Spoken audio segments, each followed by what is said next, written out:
রায়ানের ভালোবাসার মানুষ যে পারুল, নিজেই সত্যিটা জেনে যাচ্ছে পারুল। সম্পূর্ণ জানতে ভিডিওটিতে একটি লাইক করে দেখতে থাকো। গল্পের শুরুতেই দেখা যায় যে পারুল খুব কষ্ট পায়, কারণ গোপালের যে টিউমারটা ধরা পড়েছে সেটা আর সারবার নয়। গোপাল যে আর কোনোদিনও সুস্থ হতে পারবে না সেটা গোপাল যখনই প্রথমবার ডাক্তার দেখিয়েছিল তখনই জানতে পেরে গিয়েছিল। আর সেই জন্য এই 2 মাস কাউকে কিছু বলেনি, যাতে কেউ না আবার কষ্ট পায়। হঠাৎ করেই গোপাল চলে যেতে চেয়েছে, আর সেই জন্যই এই 2 মাস রুক্মিণীর সাথে, পারুলদের সাথে, সবার সাথে হই হই করে কাটিয়েছে। এরপর রুক্মিণী একটা কথাই জিজ্ঞেস করে, তুমি যদি আমাকে ছেড়ে চলে যাও গোপাল, আমি কি নিয়ে বাঁচবো বলো তো? আমি যে আর বাঁচতে পারবো না।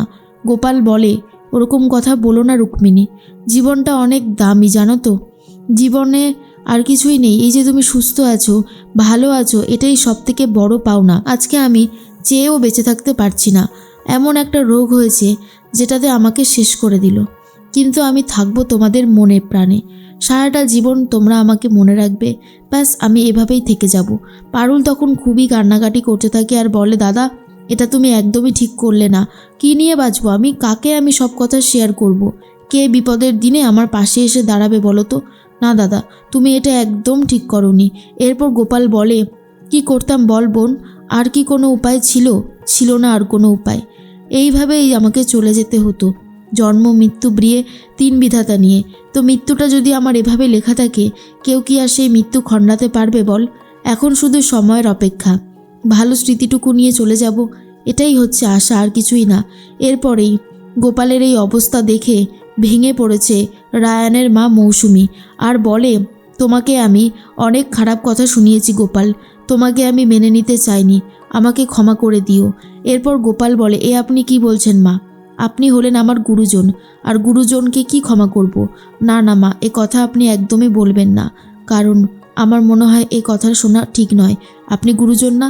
এরপর দাদু ঠাম্মি সবাই খুব ভেঙে পড়েছে। সবাই একটা কথাই বারবার বলতে থাকে যে রুকু দিদি এরপর নিজেকে কি করে সামলাবে গোপাল? ও যে তোমার বন্ধনে আবদ্ধ হয়ে গিয়েছিল। কিন্তু গোপালও বুঝতে পারে তার হাতে সময় বেশি বাকি নেই, তাকে এই পৃথিবীর মায়া ত্যাগ করে চলে যেতে হবে। কিছুক্ষণ পরেই সমস্ত মেশিনগুলো বন্ধ হয়ে যায় আর গোপাল চিরতরে এই পৃথিবী ছেড়ে চলে যায়। অন্যদিকে দেখা যায় যে পারুল খুবই ভেঙে পড়েছে। রায়ান এসে পারুলকে বোঝাতে থাকে আর বলে, দেখ মানুষ তো এমনি চিরদিন বেঁচে থাকে না, আর গোপালদার যেটা হয়েছিল, গোপালদাকে বাঁচানো যেত না। গোপালদা ভালোভাবে চলে গেছে, ভালো স্মৃতি নিয়ে চলে গেছে, এটাই তো সবথেকে বড় পাওনা, তাই না? কিন্তু পারুল তখন বলে, আমি তো আমার দাদাকে খুব ভালোবাসতাম, যা কিছু হতো দাদাকে শেয়ার করতাম, সমস্ত প্রবলেম থেকে দাদা আমাকে বাঁচানোর চেষ্টা করতো, আমি বিপদে পড়লেই দাদাকে বলতাম, কিন্তু এখন আর এই বিপদ থেকে বাঁচানোর মতন আর কেউ রইল না, আর আমার পাশেও থাকার মতন কেউ নেই, একা হয়ে গেলাম আমি। রায়ান তখন বলে, কে বলেছে তুই একা হয়ে গেছিস? আমি আছি তো তোর সাথে। পারুল বলে, তুইও তো আমাকে ঠকিয়েছিস রায়ান, তুই সে কথা কি অস্বীকার করতে পারবি বল? তুই আমার সাথে অন্যায় করিসনি। এরপরে রায়ান বলে, দেখ এসব কথা এখন ভাবিস না, যা হয়েছে ভুলে যা। জানি গোপালদাকে আমরা কোনোদিনও ভুলতে পারবো না, গোপালদার ভালো স্মৃতিগুলো সারা জীবনই মনের মধ্যে থেকে যাবে। খুব ভালো মানুষ ছিল গোপালদা।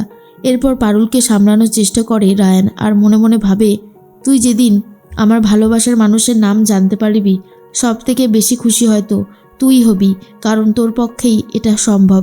এর মধ্যেই রায়ান আর পারুল চলে গেছে অফিসে। যথারীতি অফিসে যাওয়া মাত্রই সবাই জিজ্ঞেস করতে থাকে কেমন অবস্থা, রায়ানের কথাও জিজ্ঞেস করে, রুক্মিণীর খবর নেয়। তখনই পারুল বলে, দিদি ঠিক আছে, কিন্তু আমার দাদাটা এই পৃথিবী ছেড়ে চলে গেল। এর মধ্যেই চলে আসে ধ্রুব আর শালিনী। ধ্রুব এসে বলে, কিছুক্ষণ পরেই আমরা তোমাদের কাছ থেকে ট্যাগলাইন জানতে চাই। 2টো প্রোডাক্ট লঞ্চ হতে চলেছে, পিওর লাইফের বিরিয়ানি মশলা আর পিওর লাইফের ওয়াশিং পাউডার, তাই দুটোরই ট্যাগলাইন তোমরা ভেবে রাখো।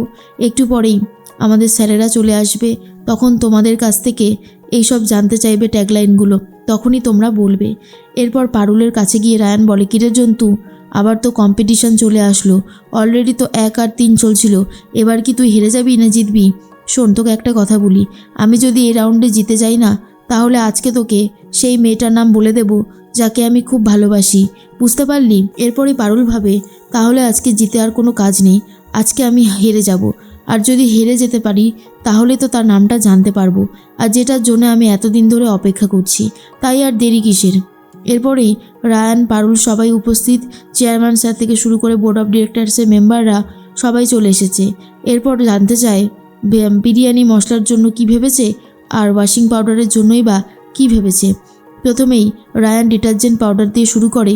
রায়ানের ট্যাগলাইনটা খুবই পছন্দ হয় স্যারের। এরপর পারুলের থেকেও জানতে চায়, কিন্তু পারুল ঠিক রকমভাবে বলতে পারে না। আসলে পারুল যে ইচ্ছে করে হেরে যাচ্ছে সেটা তো স্যারেরা বুঝতেই পারছে না। তখনই শালিনী বলে, কি করছো বলো তো পারুল, তোমার টাইটেলে তো কোনোই জোর নেই। এরপরই চেয়ারম্যান স্যার বলে, রায়ানের ট্যাগলাইনটা খুবই সুন্দর হয়েছে, রায়ানের ট্যাগলাইনটাই রাখা হবে। আর এটা শোনার পর রায়ান খুব খুশি হয়ে যায় আর বলে, দেখলি তো জন্তু, ঠিক কীভাবে জিতে গেলাম। আর একটা জিততে পারলেই তোকে নাম বলে দেব। এরপর চেয়ারম্যান স্যার বলে, যেটা আমাদের ডিটারজেন্ট পাউডার সেটা তো হয়ে গেল, এরপর বিরিয়ানি মশলাটা, সেটা টাইটেলটা শোনা দরকার। যথারীতি অনেকেই বলে, কিন্তু কারুরটাই পছন্দ হয় না স্যারের। এরপর জিজ্ঞেস করে, পারুল তুমি বলো। কিন্তু পারুল তো ইচ্ছে করে এমন এমন টাইটেল বলে যেটা যাতে খুবই খারাপ হয়, যাতে পারুলের টাইটেল কোনোভাবেই নেওয়া না হয়। তখনই সংযুক্তা মুখ ফসকে বলেই দেয় যে, এসব একটা টাইটেল ভাবছো? পিওর লাইফের থেকে এত হাজার হাজার টাকা মাইনে নিচ্ছ, আর পিওর লাইফে কাজ করার বেলায় অষ্টরম্বা। এই তো নাকি সেদিনকার ফেয়ারনেস বয়কট ফেয়ারনেস ক্রিম নিয়ে এত ক্যাম্পেইন করলে, ভালো ভালো কিছু বললে, আর আজকে সব কিছু শেষ হয়ে গেল।